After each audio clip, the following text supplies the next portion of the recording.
નમસ્કાર, હું છું વિશ્વ બાવળોટિયા. આજે જ્યારે વિશ્વ લોહિયાળ ખેલ ખેલી રહ્યું છે ત્યારે આપણે ન ભૂલવું જોઈએ કે આપણી ધરતી પર એક મહાન વ્યક્તિ જેની રાહ પર સમગ્ર દુનિયા ચાલી રહી છે. યુદ્ધ એ જ કલ્યાણની સામે અહિંસાનો રસ્તો આપનાર મહાત્મા ગાંધી વિશે હું બે પંક્તિ કહેવા માંગીશ. दे दी हमें आजादी बिना खड़क बिना ठान, ओ साबरमती के संत तूने कर दिया कमाल.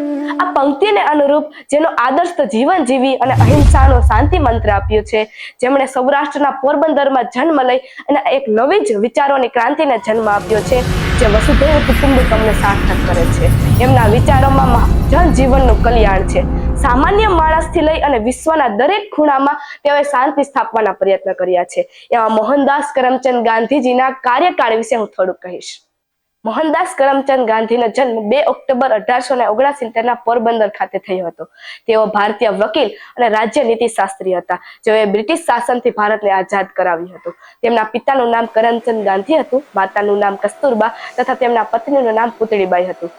તેઓએ યંગ ઇન્ડિયા, ઓપિનિયન ઇન્ડિયા તથા સત્યના પ્રયોગો જેવા પુસ્તકો લખ્યા હતા. બ્રહ્મચર્ય, અસત્ય, સત્ય તથા અપરિગ્રહ જેવા તત્વો પોતે સમાવેશ કરતા હતા. તેઓએ બારડોલી, ચંપારણ તથા દાંડીકૂચ જેવા સત્યાગ્રહ કરી અને ભારતને આઝાદ કરાવ્યું હતું. આવી ગાંધી જયંતિને વિશ્વભરમાં આંતરરાષ્ટ્રીય અહિંસા દિવસ તરીકે ઉજવવામાં આવે છે. તો આવી ગાંધી જયંતિને આપ સૌને હાર્દિક શુભકામનાઓ. જય હિન્દ, જય ભારત. વસુદેવ વસુતમ દેવમ કંસ ચાણૂર મર્દનમ દેવકી પરમાનંદમ કૃષ્ણમ વંદે જગદગુરુ. આજ દિવસ 2 ઓક્ટોબર 2025 મહાત્મા ગાંધીજી અને એમની જન્મ જયંતિ.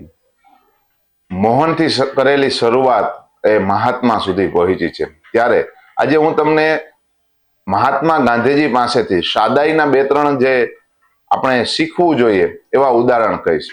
એક વખતની વાત છે, સાબરમતી નદી ચાલી જાય છે તો ગાંધીજી એના પાણીનો ઉપયોગ કરે છે, પણ જરૂર હતી ને તો માત્ર 1 લોટો જ પાણી ભરે છે. ત્યારે કોઈ આવી એને કીધું, ગાંધીજી આ નદી અવળી મોટી છે અને તમે માત્ર 1 જ લોટો પાણી શું કામ ભરો, આમાંથી તમે ડોલ ભરી લ્યો તો તમારે ધક્કો ન થાય. ત્યારે મહાત્મા ગાંધીજી એમને કહે છે કે ભલે આ સાબરમતી અવળી નદી છે પણ મારે જરૂરિયાત છે ને 1 લોટાની જ છે. તો અત્યારના જે આપણે આધુનિક જોઈએ છે કે જેની જરૂરિયાત નથી, છતાં મોટી મોટી ગાડીઓ, મોટા મોટા બંગલાઓ અને પૈસાનો દુર્વ્યય થઈ રહ્યો છે, ત્યારે આ સામાન્ય એક ગાંધીજી પાસેથી આપણે આ એક શીખવું જોઈએ કે આપણે પૈસા હોય કે કોઈ પણ વસ્તુ હોય, જેટલી જરૂરિયાત હોય એટલી જ વાપરીએ. ત્યારબાદ કોઈએ આવી અને કીધું, જ્યારે ગાંધીજી ધોતી અને ઉપરનું ખેસ ઉપરનું જ પહેરતા, ત્યારે કોઈ આવીને કીધું, ગાંધીજી તમારે કે આટલાની જરૂર નથી, તમે તો કે કેટલું બધું તમારી પાસે છે, એ પહેરવું જોઈએ. ત્યારે ગાંધીજીએ એમ કર્યું કે પોતાની પાસે જે ધોતી હતી ને એને 2 ચીરા કરી નાખ્યા.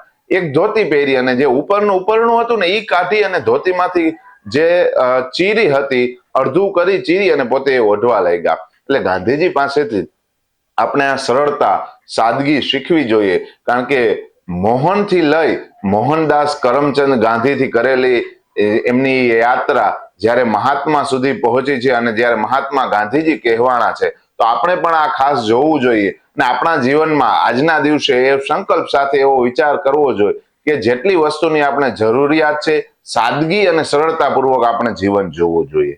નમો નમઃ.